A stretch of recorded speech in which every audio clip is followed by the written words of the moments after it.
நீ ரட்சிக்கப்பட்டு ஆண்டவரை ஏற்றுக்கொண்டு சபையில இருக்கிற நீ தேவனுக்கு முன்பாக கனத்துக்குரிய பாத்திரமா இல்ல கனவீனத்துக்குரிய பாத்திரமா நீ வாழ்ந்துகிட்டு இருக்கியா? இது ரொம்ப முக்கியம். அல்லேலூயா. நீ ஆண்டவரை கனப்படுத்துறியா இல்ல ஆண்டவரை கனவீனம் பண்ணுகிற பாத்திரமா நீ இருக்கியா? அப்ப கனத்துக்குரிய பாத்திரம் என்ன? தேவன் மேல் வைராக்கியம் உடையவர்களாய் தேவனுக்காக வாழுகிறவர்கள் தான் கனத்துக்குரிய பாத்திரம். அல்லேலூயா.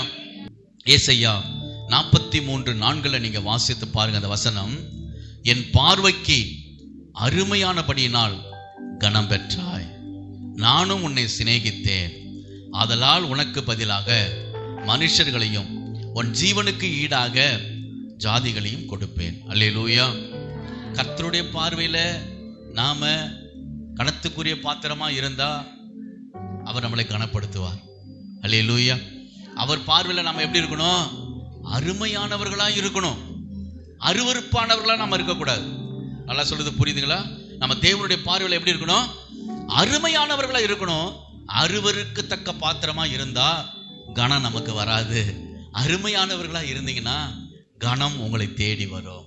கனம் என்னன்னா உயர்வு, ஆசீர்வாதம், செல்வ செழிப்பு கர்த்தர் கொடுப்பா. அல்லேலூயா. பதவிகளை, உயர்வுகளை கர்த்தர் கொடுப்பா.